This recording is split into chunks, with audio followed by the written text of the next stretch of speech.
শত শত দলীয় প্রধানরা আছেন, সবাইকে ধন্যবাদ জ্ঞাপন করা এই মুহূর্তে সম্ভব হচ্ছে না। আমরা এই জাতীয় ঐক্যজোটের পক্ষ থেকে একটা কথা জনগণকে জানাতে চাই। আমি নিজে আমার পক্ষ থেকে একটা কথা জাতিকে বলতে চাই, আমি নিজে কোনো দুর্নীতি করব না এবং এ দেশে আমরা কোনো দুর্নীতির প্রশ্রয় দিব না। এদেশ থেকে জাতীয় ঐক্যজোটের পক্ষ থেকে আমরা দুর্নীতির ব্যাপারে জিরো টলারেন্স দেখাচ্ছি। এই বাংলাদেশের দুর্নীতি বন্ধ করতে গেলে 1 নম্বরে পুলিশকে দুর্নীতি মুক্ত করতে হবে, প্রশাসনকে দুর্নীতি মুক্ত করতে হবে, সচিবালয়কে দুর্নীতি মুক্ত করতে হবে এবং রাজনীতির মাধ্যমে আগামীতে যারা আসতে চান তাদেরকে শপথ নিতে হবে আমরা ভবিষ্যতে কোনো দুর্নীতি করব না।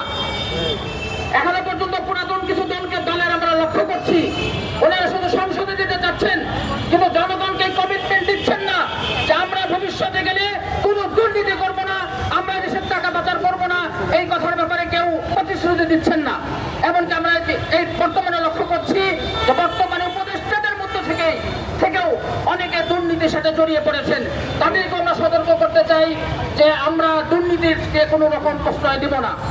আমরা যদি সংসদে যাই, আমরা যদি এদেশে ইনশাআল্লাহ পৃথিবীর সকল দেশের সাথে আমরা বন্ধুত্বপূর্ণ অবস্থান রাখতে চাই।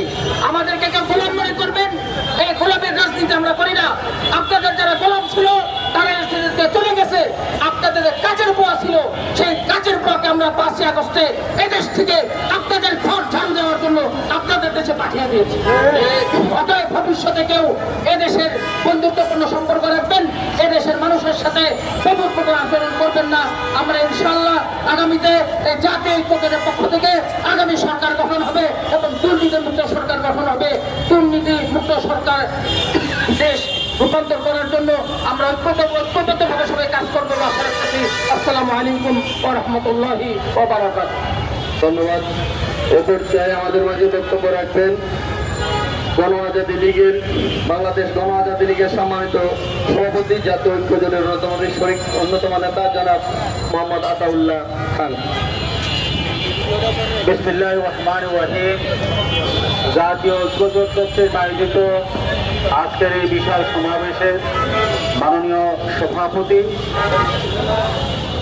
জাতীয় নেতৃবৃন্দ, গণমাধ্যমের বন্ধুরা, আমরা বক্তব্য শুনতে এসেছি মাননীয় প্রধান অতিথি বাংলাদেশ জামাত ইসলামের অ্যাসিস্ট্যান্ট সেক্রেটারি জননেতা আব্দুল হালিম ভাইয়ের। বক্তব্য রাখবেন প্রধান আলোচক বাংলাদেশ সুপ্রিম কোর্টের মেধাবী আইনজ্ঞ